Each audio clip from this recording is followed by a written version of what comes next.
अरे छोटी बहू रिंकी क्या कर रही है, कहाँ है? उसके सर जिम्मेदारी थी ना मेरी दवाइयों की, कहाँ है वो? अरे माँ जी, वो तो पैकिंग कर रही है। आप ही ने कहा था ना जनवरी में चली जाना कश्मीर, तो बस वही लगी हुई है पैकिंग और शॉपिंग में। हाँ कहा तो था, लेकिन कौन सी जनवरी में जाना है ये तो नहीं बोला था। माँ जी प्लीज, मुझे कौन सा जून बोला था वो बता दीजिए प्लीज। जून? 2 जून की रोटी वक्त पर दे दे, फिर बताती हूँ। जा जाकर काम कर रसोई में। तभी वहां बड़ी बहू मानसी आती है। माँ जी मेरा कोई पार्सल आया क्या? वो क्या है ना, गर्मी में कहीं स्वेटर नहीं मिल रहे थे तो ऑनलाइन ऑर्डर किया है। रिंकी अपनी सहेली प्रिया के घर पहुंची तो उसके चेहरे पर अजीब सी चमक थी। अरे यार प्रिया, तू जानती है मैं कश्मीर जा रही हूँ। सच? कब जा रही है? बस जनवरी में। माँ जी ने खुद कहा है, तीनों बहुओं को ले जाएंगी। शिवानी और मानसी दीदी भी जा रहे हैं। वाह यार, तो फिर तू डल लेक की शिकारा राइड जरूर करना, और हाँ गुलमर्ग में ना स्नो स्कीइंग भी करना। अरे हाँ हाँ, उसका क्या कहना। मैंने तो इंस्टाग्राम पर इतनी रीलें देखी है, वो कांगड़ी, फिर वो फिरन, रोगन जोश, गुश्तबा, यखनी। अरे बाप रे, तू तो पूरी रिसर्च करके बैठी है। तभी रिंकी का फोन बजा। हाँ माँ जी, मैं प्रिया के घर हूँ। ठीक है, चल अब घर आ जा झटपट। दाल में नमक कम पड़ गया है और आलू की सब्जी भी बनानी है शाम की, जल्दी आ। रिंकी का चेहरा उतर गया। हाँ माँ जी, आ रही हूँ, बस 10 मिनट में पहुंच जाऊंगी। घर पहुंचती ही सास रसोई में खड़ी थी। आ गई? जा दाल देख जल्दी से, और शाम तक मुझे पूरे घर की सफाई चाहिए। कश्मीर जाना है ना, तो पहले घर को चमका दे। जी माँ जी, लेकिन माँ जी वो। क्या लेकिन वेकिन, काम कर पहले। घूमना फिरना तो बाद में हो जाएगा, अभी तो घर संभालना सीख। उधर मानसी अपने कमरे में बैठी स्वेटर ट्राई कर रही थी। अरे बड़ी बहू, ये क्या लगी हुई है? नीचे आ, तेरे ससुर जी का कुर्ता इस्त्री करना है। माँ जी अभी वो मेरा स्वेटर। अरे स्वेटर बाद में पहन लेना, पहले काम निपटा। कश्मीर में तो ढेर सारे स्वेटर मिल जाएंगे, पहले घर का काम कर। शिवानी किचन में आटा गूंथ रही थी और मन ही मन सोच रही थी, बस जनवरी आ जाए। रात को मानसी थक कर कमरे में आई और पलंग पर गिर पड़ी। हाय भगवान, आज तो हड्डियां टूट गई। सारा दिन काम काम काम। माँ जी का बस चले तो हमें नौकरी बना दे। पति राजीव अखबार पढ़ते हुए बोला। अरे इतना बोलते क्यों, चुपचाप काम कर लो। चुपचाप काम करो? आपको पता भी है आज मुझसे क्या क्या करवाया? सुबह से शाम तक 1 मिनट की फुर्सत नहीं। ऊपर से कहती है कश्मीर जाना है तो ये करो वो करो। राजीव अखबार नीचे रखकर बोला। देखो मानसी, माँ के पास बहुत पैसा है, समझी? उन्हें खुश रखो। खुश रखोगी तो वो तुम्हें घुमाने भी ले जाएंगी। हाँ वो तो है, लेकिन राजीव ये जो कश्मीर का सपना दिखा रही है ना, सच में ले तो जाएंगी ना? अरे हाँ बिल्कुल, माँ ने कहा है तो ले जाएंगी। तुम बस उनके हाँ में हाँ मिलाती रहो। मानसी उठकर बैठ गई। पता है राजीव, मैं ना रोज डल लेक के सपने देखती हूँ। वो शिकारा राइड, गुलमर्ग की बर्फ, कहवा, फिरन, सब कुछ। राजीव मुस्कुराया। मैं भी यार, मैं भी सोचता हूँ कितना मजा आएगा। बर्फ में फोटो, गरम गरम कहवा, और माँ का खर्च, वो अलग बात है। हाँ माँ का खर्चा, इसीलिए तो सह रही हूँ सब कुछ। बस सहती रहो, जनवरी आने वाली है, फिर देखना कैसा मजा आएगा। मानसी लेट गई और आंखें बंद करके कश्मीर के सपने देखने लगी। राजीव फिर से अखबार में लग गया। 2 हफ्ते बीत गए। तीनों बहुएं सुबह से शाम तक काम में लगी रहती थी। रिंकी सुबह 6 बजे उठकर चाय बनाती, फिर नाश्ता, फिर घर की सफाई। शिवानी दोपहर का खाना बनाती, बर्तन मांजती, मानसी कपड़े धोती और इस्त्री करती। एक दिन शाम को तीनों रसोई में इकट्ठी हुई। सास ऊपर अपने कमरे में आराम कर रही थी। रिंकी धीरे से बोली। दीदी, मुझे तो शक हो रहा है, माँ जी ने पिछले 15 दिन से कश्मीर का नाम तक नहीं लिया। हाँ यार, मुझे भी लग रहा है, बस काम करवा रही है, कश्मीर की तो कोई बात ही नहीं है। मानसी प्याज काटते हुए बोली। मैं तो पहले दिन से कह रही थी, माँ जी बहला रही है, हमें काम करवाना है बस। नहीं नहीं दीदी, माँ जी ऐसा नहीं करेंगी, उन्होंने खुद कहा था ना। कहा तो था, लेकिन कब वो तो बताया नहीं। बस जनवरी जनवरी, कौन सी जनवरी, ये साल की, अगले साल की, या परसों साल की? देखो ना, मैंने तो 5 स्वेटर ऑर्डर कर दिए, अब वो सब यूं ही पड़े रहेंगे। और मैंने तो प्रिया को भी बता दिया, अब वो पूछती है कब जा रही हो कब जा रही हो, क्या मुंह दिखाऊं? यार मुझे तो पक्का लग रहा है माँ जी ले जाने वाली नहीं है, बस हमसे काम करवा रही है। और हम बेवकूफ जनवरी का सपना देखते हुए घिसी जा रही हैं। तो अब क्या करें, पूछे क्या माँ जी से? पूछेंगे तो बोलेंगी पहले काम करो फिर पूछना। तीनों हंसने लगी। फिर अचानक सास की आवाज गूंजी, क्या हो रहा है यहाँ? इतनी हंसी क्यों आ रही है भाई? तीनों चौंक गई। मुड़कर देखा तो सास दरवाजे पर खड़ी थी। कुछ नहीं माँ जी, बस ऐसी। ऐसे ही? मैं सब सुन रही थी। क्या बात हो रही थी? मैं कश्मीर नहीं ले जाऊंगी, मैं तुम लोगों से काम करवा रही हूँ, ये सब। तीनों की सांस अटक गई। शिवानी ने हिम्मत करके कहा, नहीं माँ जी, वो हम बस क्या, साफ साफ बोलो, क्या बात थी? माँ जी वो हम सोच रहे थे कि कश्मीर कब जाना है, आपने कुछ बताया नहीं है। ओ तो ये बात है। अगले दिन सुबह सास अपनी सहेली कमला के घर पहुंची। अरे कमला, तू जानती है कल रात मेरी तीनों बहुएं रसोई में मेरी बुराई कर रही थी। अरे अरे क्या बोल रही थी?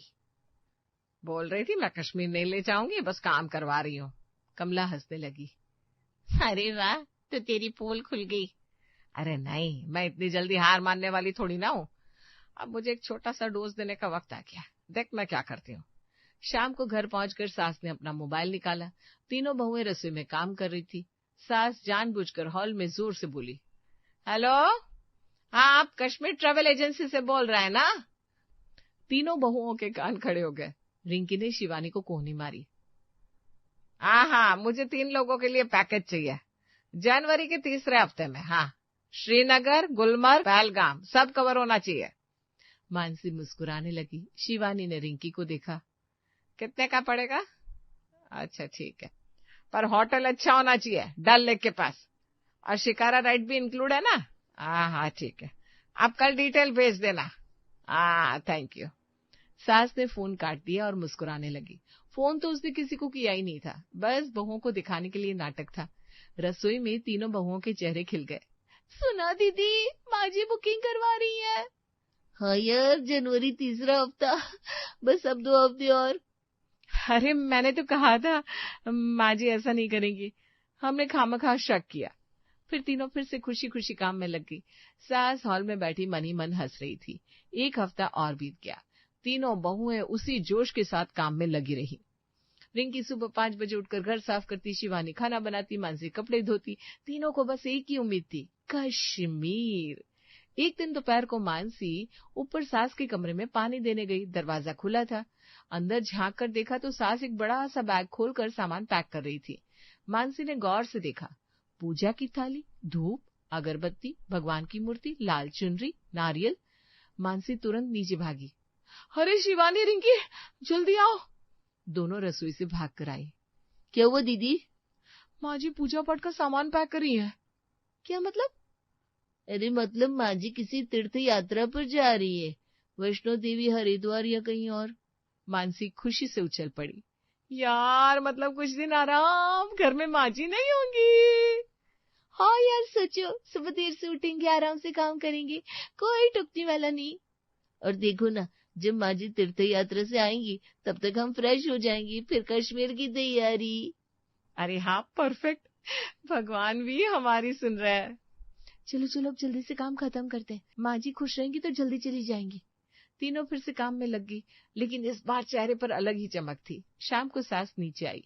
तीनों बहुएं मुस्कुराते हुए काम कर रही थी। सास ने देखा और मन ही मन मुस्कुराई। उसे पता था कि बहुओं ने देख लिया है। शाम को खाने की टेबल पर सास ने अचानक कहा, अरे हाँ, तुम लोगों ने देखा होगा मैं ऊपर सामान पैक कर रही थी। तीनों बहुओं की आंखें चमक उठी। जी माँ जी, हम सोच रहे थे आप कहीं जा रही हैं। अरे नहीं बेटा, वो पूजा का सामान था, मैं बस एक जगह रख रही थी, क्योंकि जब जरूरत पड़ती है ना तो वक्त पर नहीं मिलता, तो सोचा सब एक साथ रख दूं। तीनों बहुओं के चेहरे उतर गए। ओह ठीक है माँ जी। खाना खत्म करके तीनों अपने अपने कमरों में चली गई। रात को मानसी के कमरे में तीनों इकट्ठी हुई। मानसी गुस्से में बोली, बस अब मेरा सब्र का बांध टूट गया। मैं माँ जी को तुम दोनों से पहले से जानती हूँ। ये चालाक औरत कहीं लेकर नहीं जाएगी, बस हमसे काम करवाना है। लेकिन दीदी, माँ जी ने तो ट्रेवल एजेंट को फोन किया था। अरे बोली, वो सब नाटक था, दिखाने के लिए किया था। मैंने माँ जी की यह हरकत पहले भी देखी है। शादी के बाद बोली थी गोवा ले जाएंगी, 6 महीने काम करवाया और फिर कहा पैसे नहीं है अभी। अरे तो फिर क्या करें अब हम खुद ही इंतजाम करेंगे, अपने अपने पति को बोलकर टिकट करवा लेते। माँ जी का भरोसा नहीं है। लेकिन दीदी पति मानेंगे? मानेंगे, तुम बस ठीक से बोलो। चलो अभी चलते हैं अपने अपने कमरों में। तीनों अपने अपने कमरों में चली गई। मानसी ने राजीव से कहा, सुनो मुझे कश्मीर जाना है, तुम टिकट करवा दो ना। अरे माँ ले जा रही है ना। माँ, तुम्हारी माँ कुछ नहीं करेंगी, 2 महीने हो गए बस काम करवा रही है, अब मैं नहीं सुनूंगी, तुम टिकट करवाओ। अरे लेकिन पैसे कहाँ से आएंगे, माँ का खर्चा तो। माँ का खर्चा भूल जाओ, अपने पैसों से जाएंगे, बस 2 लोगों की टिकट करवा दो। उधर शिवानी अपने पति अमित से बोली, सुनो जी मुझे कश्मीर जाना है, माँ जी तो ले जाने से रही, आप करवा दो टिकट। अरे अभी कहाँ से लाऊं पैसे, बोनस तो मार्च में आएगा। अरे तो क्रेडिट कार्ड से कर दीजिए बस 2 टिकट प्लीज। रिंकी ने अपने पति विकास से कहा, सुनो मुझे कश्मीर जाना है, माँ जी झूठ बोल रही हैं, आप टिकट बुक करवा दीजिए ना। अरे लेकिन माँ ने कहा है तो। माँ ने कहा, लेकिन कब वो तो बताया नहीं, मुझे अब भरोसा नहीं है, आप करवा दीजिए प्लीज। तीनों पतियों ने सोचा और फिर हामी भर दी। आखिर पत्नियों की जिद भी तो माननी थी। अगले दिन तीनों बहुओं को झटका लगा। सुबह मानसी ने राजू से पूछा, तो टिकट बुक हो गए? अरे वो देखो ना, इस महीने तो बिल्कुल पैसा नहीं है, घर का किराया, बच्चों की फीस, क्रेडिट कार्ड का बिल सब निकल गया, अगले महीने देखता है। अगले महीने? तुम हमेशा यही बोलते हो। अरे तो मैं क्या करूं, कहां से लाऊं पैसे, माँ से ही बोल लो ना। उधर शिवानी को भी जवाब मिल गया, देखो जी मैंने ऑफिस में छुट्टी मांगी, बॉस ने साफ मना कर दिया, जनवरी में प्रोजेक्ट डेडलाइन है, अभी छुट्टी नहीं मिल सकती, मार्च में चलते हैं। मार्च? तब तक तो मेरी जान निकल जाएगी, अब बॉस से फिर से बोलिए ना। अरे नहीं यार, नौकरी चली जाएगी, समझो ना यार। रिंकी का तो और बुरा हाल था। सुनो मैं सोच रहा था अभी कश्मीर जाना ठीक नहीं है, वहां बहुत ठंड है, तुम्हें सर्दी जुकाम हो जाएगा, गर्मी में चलेंगे। गर्मी में कश्मीर? आप भी ना, वहां सर्दी में ही मजा आता है। अरे लेकिन वो दरअसल मेरे ऑफिस में ना अभी थोड़ी दिक्कत चल रही है, प्रमोशन का टाइम है, अगर अभी छुट्टी ले ली तो। बस बस मैं समझ गई, तुम भी नहीं ले जाओगे। दोपहर को तीनों बहुएं रसोई में मिली। तीनों के चेहरे उतरे हुए थे। क्या हुआ, तुम दोनों के पति मान गए? मान गए? छुट्टी नहीं मिल रही बोल दिया। मेरे वाले ने तो ठंड का बहाना बना दिया, तुम्हारे वाले ने? मेरे पैसे नहीं है बोल दिया, सब एक जैसे हैं। अब क्या करें, मेरी तो सारी पैकिंग भी हो चुकी है, 2 सूटकेस भरे पड़े हैं। मैंने तो प्रिया को, सोसाइटी की आंटी को, सबको बता दिया मैं कश्मीर जा रही हूँ, अब अगर नहीं गई तो क्या मुंह दिखाऊंगी। और मैंने तो ऑफिस में भी बोल दिया था, सब पूछते हैं कब जा रही हो मानसी। मैंने फोटो खींचने का वादा भी कर दिया। यार अब तो एक ही रास्ता बचा है। कौन सा? माँ जी को ही तैयार करना होगा। लेकिन कैसे, वो तो टाल ही रही है। देखो हम तीनों मिलकर कोशिश करेंगे, हर वक्त उनके पीछे लगे रहेंगे, कश्मीर कश्मीर करते रहेंगे। हाँ, और उनकी हर बात मानेंगे, उन्हें खुश रखेंगे, आखिर अब सहारा तो माँ जी ही है। ठीक है, चलो कोशिश करते हैं, वैसे भी हमारे पास कोई और चारा तो है नहीं। तीनों ने हाथ मिलाया और प्लान बनाने लगी। अगले दिन शाम को सास खुशी खुशी नीचे आई। अरे सुनो सुनो, बड़ी खुशखबरी है। तीनों बहुएं दौड़ कर आई। क्या हुआ माँ जी?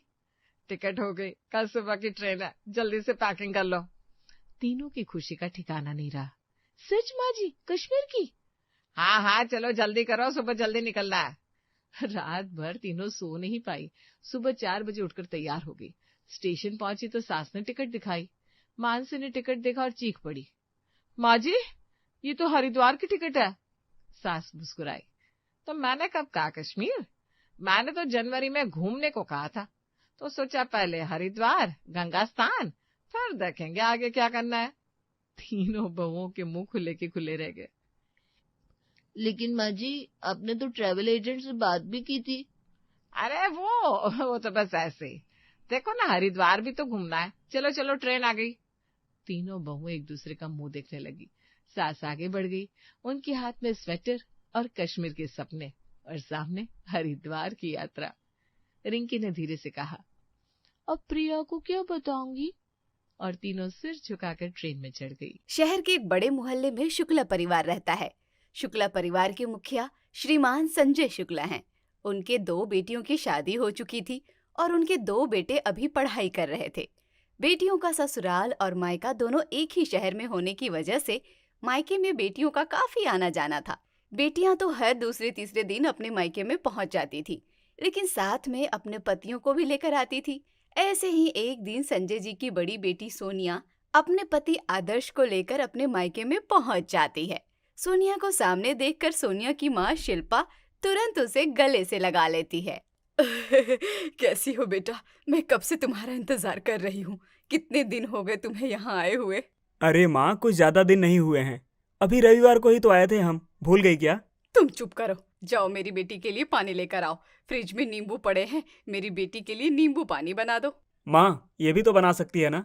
जैसे ये बाहर से आई है वैसे मैं भी तो बाहर से आया हूँ। जितना कहा है उतना करो। तुम्हारे घर पर तो करती ही है ये काम, अब यहाँ अपने मायके में भी करेगी क्या? तुम्हें तो पता है कि मेरे घुटनों में कितना दर्द रहता है। मेरे लिए तो उठना बैठना भी मुश्किल है, और नींबू पानी बनाना कौन सी बड़ी बात है। वैसे तुम खुद के लिए तो हमेशा यहाँ आकर बनाते ही हो। इस बार मेरी बच्ची के लिए भी बना दो, लेकिन मेरे लिए पानी में थोड़ी शक्कर कम डालना। दामाद और बेटी सोनिया शिल्पा के घर आए थे। बेटी को सामने देखकर शिल्पा ने बेटी को तो तुरंत गले लगा लिया, लेकिन बेचारा दामाद उसे तो पानी तक नहीं पूछा। ऊपर से आते ही नींबू पानी बनाने का काम सौंप दिया। आते ही आदर्श नींबू पानी बनाने के लिए तुरंत किचन में चला जाता है। और ये सिर्फ आज का नहीं था, इनके घर में हमेशा ऐसा ही होता था। जब भी दामाद और बेटी घर पर आते थे तो माँ और बेटी मस्त आराम से बैठकर बातें करते थे, और घर के सारे काम घर के दामाद करते थे, फिर चाहे वो बड़ा वाला हो या छोटा वाला। आदर्श बेटा, कितने धीरे से काम करते हो, और ये आवाज कैसी है? वो गिलास कांच के हैं, धीरे साफ करना। उतना काम हो जाने के बाद गैस पर चाय भी रख देना उबालने के लिए। मयूर और आकाश अभी कॉलेज से आते ही होंगे। हाँ माँ, पता है ये ग्लास बड़े महंगे हैं, हमेशा मैं ही साफ करता हूँ इसे। आज भी संभाल कर साफ करूंगा, आप चिंता मत कीजिए। जब से आया था तब से बेचारा आदर्श किचन में ही था। एक के बाद एक काम शिल्पा उसे बता रही थी और वो करता जा रहा था। तभी आकाश और मयूर कॉलेज से लौटते हैं। अरे दीदी, 4 दिन से कहाँ थी आप? पापा बड़ा याद कर रहे थे आपको। अच्छा जी, पापा याद कर रहे थे, और तुम? हम तुम्हें क्यों याद करें, हम तो तुम्हारे पति को याद कर रहे थे। वो क्यों? सोनिया, आकाश और मयूर के बीच में आदर्श को याद करने को लेकर बातें हो रही थी। तभी आदर्श मयूर और आकाश दोनों के लिए चाय बनाकर लाता है। दीदी, ये है तुम्हारे क्यों का जवाब। जब तुम मायके आती हो तो पूरी तरह सोफे से चिपक जाती हो, लेकिन जब तुम अपने साथ हमारे जीजू को लाती हो तो हमारे बड़े ही भाग्य खुल जाते हैं। कॉलेज से आते ही हमें जीजू के हाथ के गरम गरम चाय मिलती है, तो बता, हुए ना हम भाग्यशाली? बिल्कुल सही कहा तुमने। आदर्श यहाँ आते ही ससुराल के दामाद से सीधा ससुराल की बहू बन जाता है। दीदी, मैं क्या कहता हूँ, तुम आज के दिन यहीं रुक जाओ। मेरे कॉलेज का प्रोजेक्ट आया है, वो भी मैं जीजा जी से करवा लेता हूँ। सुबह से आया हूँ, सारे घर के काम मैं ही कर रहा हूँ। अगर मैं शाम तक रुक गया तो शाम का खाना भी मुझे ही बनाना पड़ेगा। नहीं बाबा नहीं, आज बहुत काम हो गया है। साले साहब, मैं आपका प्रोजेक्ट जरूर कर देता, लेकिन माँ घर पर इंतजार कर रही होगी। हाँ, आपकी बात भी सही है जीजू, लेकिन एक काम करो, आप ये प्रोजेक्ट अपने साथ ले जाओ। वैसे आप यहाँ बनाते तो मैं थोड़ी मदद कर देता, लेकिन चलो आप ले जाओ और पूरा प्रोजेक्ट बनाकर रखो। मैं सुबह कॉलेज जाने से पहले आपसे ले लूंगा। मेरे जीजू जब घर आते हैं तो खुद के लिए अपनी खुद लेते हैं, खुद की चाय खुद बनाते हैं, लेकिन मेरे ससुराल में मुझे खुद के काम तो करने ही पड़ते हैं। ऊपर से मेरे ससुराल वालों को डिमांड भी पूरी करनी पड़ती है। हे भगवान, अब इस प्रोजेक्ट के लिए मुझे रात भर जागना पड़ेगा। ओ दामाद जी, हमारे बाथरूम का लाइट खराब हो गया है, पहले वो ठीक कर दो और फिर जाओ अपने घर। जी पापा जी। आदर्श सिर्फ कहने को शुक्ला परिवार का दामाद था, क्योंकि जब भी आदर्श ससुराल आता था तब सब उससे बिल्कुल बहुओं वाले काम करवाते थे। आज भी जब से आया था तब से आदर्श किसी के लिए नींबू पानी बना रहा था, कभी बर्तन साफ कर रहा था तो कभी किसी के लिए चाय बना रहा था। इतना सब करने के बावजूद अभी आकाश ने आदर्श को प्रोजेक्ट बनाने का काम भी सौंप दिया था। बेचारा आदर्श किसी को भी मना नहीं कर पाता था। सिर्फ आदर्श ही नहीं, शुक्ला परिवार के दूसरे दामाद का हाल भी कुछ ऐसा ही था। अगले दिन सुबह, माँ, अरे मेरी बेटी, तू कब वापस आई ट्रिप से? मैंने तुम्हारे फोटोज और वीडियो देखे। सारे फोटोज और वीडियो में तुम बिल्कुल अप्सरा लग रही थी। माँ, कल रात को ही हम वापस आए ट्रिप से, और जैसे ही घर आए मुझे तुम्हारी याद आने लगी। फिर क्या, सूरज उगा नहीं कि मैं पहुंच गई तुमसे मिलने। अच्छा किया। आज तुम्हारे साथ दामाद जी नजर नहीं आ रहे हैं? हमने ट्रिप से तुम्हारे लिए तोहफे लाए हैं, वो बैग लेकर आ रहे हैं। तुम्हें पता है साक्षी, जब तुम ट्रिप पर गई थी ना, मुझे तुम्हारी बड़ी याद आ रही थी। हाँ माँ, मैंने भी तुम्हें बहुत याद किया। चाय की चुस्कियों के साथ माँ बेटियों की बातें चल रही थी। सारे गिफ्ट के बैग अपने हाथ में लेकर शिल्पा का छोटा दामाद नचिकेत घर में आता है, लेकिन ना शिल्पा ना साक्षी, कोई भी उसकी तरफ ध्यान नहीं देता। माँ, आप सारा प्यार अपनी बेटी से ही करती हो। जब से आया हूँ तब से देख रहा हूँ, सारी तारीफ अपनी बेटी की ही किए जा रही हो। अरे भाई, मैं भी गया था उसके साथ ट्रिप पर, ज्यादा नहीं लेकिन कम से कम थोड़ी तारीफ मेरी भी कर लो। माँ, वैसे तो आप मुझे हमेशा बेटा बेटा कहते रहती हो, लेकिन आपकी बातों से ऐसा लग रहा है कि आपने सिर्फ अपनी बेटी को ही याद किया था, मेरी तो आपको कुछ याद आई ही नहीं। अरे नहीं आई ना, लेकिन तुमसे भी ज्यादा तुम्हारे हाथों की चाय की याद आई। जब भी मेरा मन करता था तुम्हारे हाथ की चाय पीने का, मैं तुरंत तुम्हें फोन करती थी और यहाँ बुला लेती थी। लेकिन अब तुम चले गए थे शिमला मनाली घूमने, तो मेरे पास तुम्हें और तुम्हारे चाय को याद करने के अलावा कुछ विकल्प था ही नहीं। अब देखो, मैंने साक्षी के लिए चाय बनाई, लेकिन फिर भी इस चाय को तुम्हारे हाथ के चाय का स्वाद बिल्कुल नहीं है। जाओ जल्दी से किचन में और हम तीनों के लिए मस्त मसालेदार तुम्हारे हाथ की चाय बना कर लाओ। हमेशा तो बनाता ही हूँ मैं चाय, कम से कम इतने दिनों बाद आया हूँ, एक कप चाय अपने हाथों की ही बनाकर पिलाती, लेकिन नहीं, मेरी सास को मेरी ही हाथों की बनी चाय पीनी है। चलो नचिकेत, तुम्हारे हिस्से में यहाँ याद तारीफ कुछ नहीं आने वाली। तुम्हारे ससुराल वालों के तरफ से काम आ सकते हैं, वो भी बहुत सारे। बड़े खुशी से नचिकेत कितने सारे तोहफे अपने ससुराल वालों के लिए लेकर आया था, लेकिन आने के बाद किसी ने उसे चाय पानी कुछ नहीं पूछा। ऊपर से आते ही उसकी सास ने उसे अपने हाथों की चाय बनाकर लाओ ऐसा आदेश दे दिया। फिर क्या, सास का आदेश सर आंखों पर। ऐसा कहते हुए नचिकेत किचन की ओर चल पड़ता है। पहले चाय, फिर नाश्ता, फिर आकाश और मयूर के लिए चाय, फिर ससुर जी के लिए चाय, और ना जाने क्या क्या। जब से ससुराल में कदम रखा था तब से बेचारा नचिकेत हर किसी की मांग पूरी कर रहा था। कुछ न कुछ बनाकर हॉल से किचन और किचन से हॉल तक का चक्कर लगा रहा था। कुछ दिनों बाद, कभी कभी ना मुझे अपने पतियों पर दया आती है। जब से हमारी शादी हुई है तब से लेकर आज तक वो जब भी हमारे मायके में आए हैं, हमने कभी भी उनका स्वागत नहीं किया। यहाँ तक कि शादी के बाद पहली बार आए थे तब भी नहीं। हाँ, तुमने बिल्कुल सही कहा। उल्टा ससुराल में आकर ससुराल के दामाद कभी चाय बनाते हैं, कभी सब्जी खरीद कर लाते हैं, कभी नाश्ता बनाते हैं, कभी फैन साफ करते हैं, कभी कुछ तो कभी कुछ। ऐसा कभी हुआ ही नहीं कि ससुराल के दामाद ससुराल में आए हैं और बिना कुछ किए खाली बैठे हैं। हाँ, बिल्कुल सही कहा तुमने। और इतना सब कुछ करने के बावजूद भी कभी हमने ये नहीं किया, हमने वो नहीं किया, ऐसा नहीं कहते। ऊपर से हमेशा कुछ भी काम बताओ करने के लिए तैयार ही रहते हैं। नहीं तो जब भी दामाद घर आते हैं कितना कुछ करना पड़ता है उनके स्वागत के लिए। आप हमारे पापा का ही देख लो, जब हम बचपन में माँ के घर जाते थे तो पापा के ससुराल में उनका कितना तामझाम रहता था। हाँ, इतना कुछ तो हमारे पति हमसे मांगते नहीं, लेकिन एक छोटा सा सरप्राइज वो भी डिजर्व करते हैं। सरप्राइज? साक्षी और सोनिया अपने अपने पतियों के लिए एक छोटा सा सरप्राइज प्लान करते हैं। बहला फुसलाकर अपने पतियों को ले जाती हैं अपने बुआ जी के घर। गांव में पहले तो आदर्श और नचिकेत बहुत नाटक करते हैं, क्योंकि उन्हें लगता है कि ये ससुराल इतना छोटा या इतने काम करने पड़ते हैं, अगर वहाँ जाएंगे तो फिर काम कर करके बुरी हालत हो जाएगी। लेकिन साक्षी और सोनिया उनकी एक बात नहीं मानती। उनके मना करने के बावजूद उन्हें अपने साथ गाँव ले जाती है।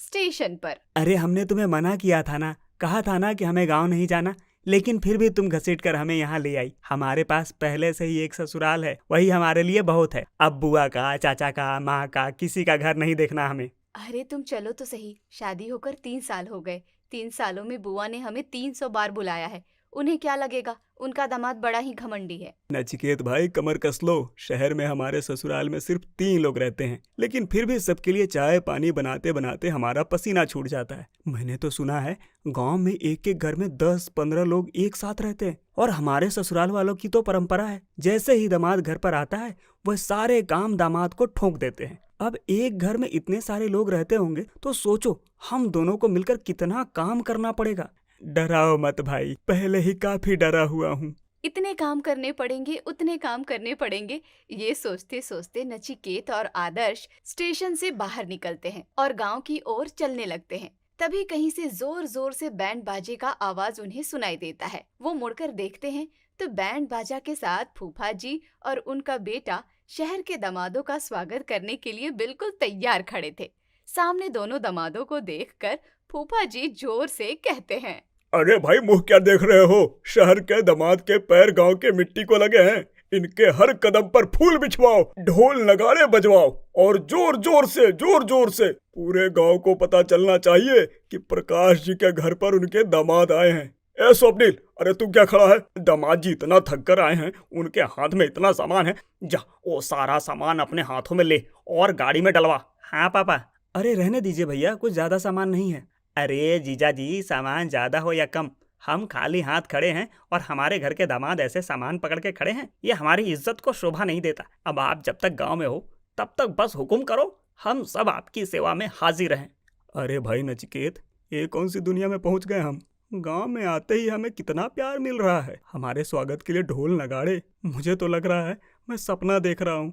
मुझे जरा चिमटी काटो तो। अरे भाई, ये सपना नहीं हकीकत है। मुझे तो पता ही नहीं था कि दामाद के स्वागत के लिए इतना कुछ किया जाता है। पहली बार देख रहा हूँ। हमारे सास ससुर ने हमारी शादी में हमारे लिए इतने अच्छे बैंड बाजा का इंतजाम नहीं किया था। ये फूलों की पंखुड़ियाँ, ये बैंड बाजा देखकर ऐसा लग रहा है ये धरती गांव नहीं स्वर्ग है, स्वर्ग। और स्वर्ग में किसी राजा महाराजा का स्वागत हो रहा है।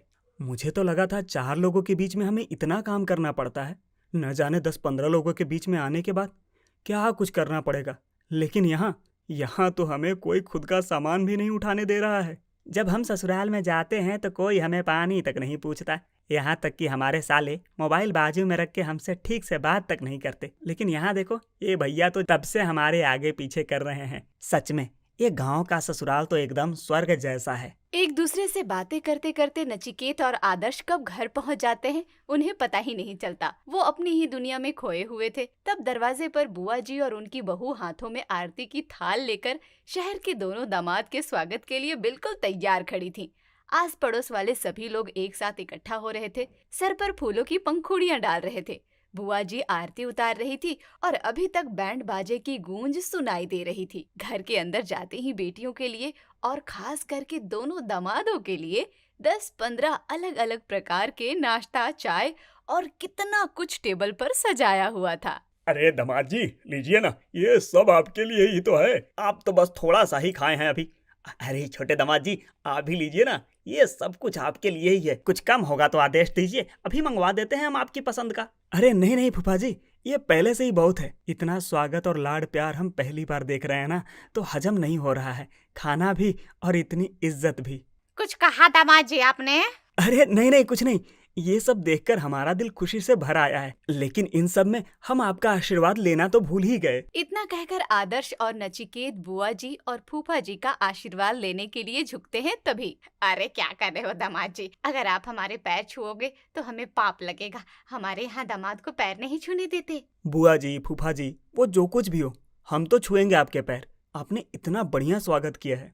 सिर्फ चाय पानी नहीं, हमारे लिए 10 तरह के नाश्ते का इंतजाम किया है। आप लोग धन्य हैं, हमें आपके पैर छूने चाहिए। अरे नहीं नहीं, हम तो आपको पैर नहीं छूने देंगे। हमारा आशीर्वाद तो सदैव आपके साथ है। दोनों दामाद फूफा जी और बुआ जी के घर पर होने वाले स्वागत को देखकर इतने खुश हो गए थे कि उनका आशीर्वाद लेने के लिए उनके आगे पीछे घूम रहे थे। और फूफा जी और बुआ जी सोफे के नीचे और नीचे से सोफे पर उछल कूद कर रहे थे। दामादों को गांव में आए हुए 2 घंटे भी नहीं हुए थे, लेकिन 2 घंटे में फूफा जी, बुआ जी और उनका पूरा परिवार दामादों के स्वागत में कोई कमी न छूटे, उनको किसी बात का बुरा न लगे, इसलिए छोटी छोटी बातों को खबरदारी ले रहे थे। बुआ जी और फूफा जी दोनों खुद हर चीज में ध्यान दे रहे थे। सिर्फ नाश्ता ही नहीं, रात के खाने का भी फूफा जी और फूफा जी ने बढ़िया इंतजाम किया था। यहाँ तक कि दामाद को हाथ धोने के कष्ट न हो, इसलिए चांदी के प्लेट में फूल डालकर उनके सामने हाथ धोने के लिए रख दिए थे। खाना खाते ही मुखवास देने के लिए 2 आदमी उनके आगे पीछे घूम रहे थे। सोने के लिए मुलायम गद्दों का इंतजाम किया जा रहा था। ठंड कुछ ज्यादा थी गांव में, इसलिए कोई गर्मी का हीटर जला रहा था तो कोई लकड़ियों का इंतजाम कर रहा था। थोड़ी देर बाद हमारी तो कोई बेटी नहीं है, साक्षी और सोनिया ही हमारी बेटियां हैं। आपका मान सम्मान हमारे लिए सर आंखों पर है। हमसे जो हुआ जैसा हुआ हमने किया। कुछ छूट गया हो तो भूल चूक माफ कर देना। आप तो शहर में रहने वाले लोग हैं, आपको क्या पसंद है क्या नहीं हमें तो कुछ पता ही नहीं। हमने तो बस अंदाजा लगाकर सब कुछ कर लिया। अरे फूफा जी कैसी बातें कर रहे हो? आपने जो कुछ भी किया है वो बहुत बढ़िया किया है। दामाद की ऐसी खातिरदारी तो शहर में भी नहीं होती। हमें तो पता भी नहीं था दामाद के स्वागत में इतना कुछ करते हैं। अरे ये तो आपका बड़प्पन है। मैं क्या कहती हूँ, अब आ ही गए हैं तो 10-15 दिन रुक ही जाओ। इतनी इज्जत मिल रही हो तो 10-15 दिन क्या, हम तो 1 महीना भी रुकने के लिए तैयार हैं। हाँ हाँ, जब तक आपका मन पूरी तरह नहीं भर जाता तब तक रुकते हैं। अरे क्या रुकते हैं बुआ जी, वो क्या है ना, बस 2 दिनों की ही छुट्टियां थी। आज का दिन तो खत्म हो गया, कल शाम की ट्रेन से हम वापस चले जाएंगे। अगले दिन साक्षी, सोनिया, हमें वापस नहीं जाना ये स्वर्ग की दुनिया छोड़कर। अब हम कुछ दिन यहीं पर रहेंगे। अरे ये सरप्राइज था सिर्फ 2 दिनों के लिए। आपका असली ससुराल तो वो है शहर में, वहां रहो जितने दिन रहना है। नहीं, हमें यहीं पर रहना है। हम नहीं आने वाले वापस तुम्हारे साथ। यहाँ सब कुछ हाथों में देते हैं, हमारी सेवा करते हैं। वहाँ तो हमें कितना काम करना पड़ता है। ज्यादा नाटक मत करो, हम तुम्हें यहाँ खुशी से लेकर आए थे सरप्राइज देने के लिए। अब सरप्राइज मिल गया तो चलो, वो भी खुशी से, नहीं तो घसीट कर ले जाएंगे। हाँ, साक्षी और सोनिया अपने पतियों को सरप्राइज देने के लिए गांव लेकर आई थी, लेकिन गांव की इज्जत और मान सम्मान देखकर नचिकेत और आदर्श इतना खुश हो गए थे कि वापस शहर जाने को तैयार ही नहीं थे। फिर क्या, साक्षी और सोनिया अपने पतियों का हाथ पकड़ती हैं और उन्हें खींचते हुए फिर स्टेशन की ओर ले जाती हैं।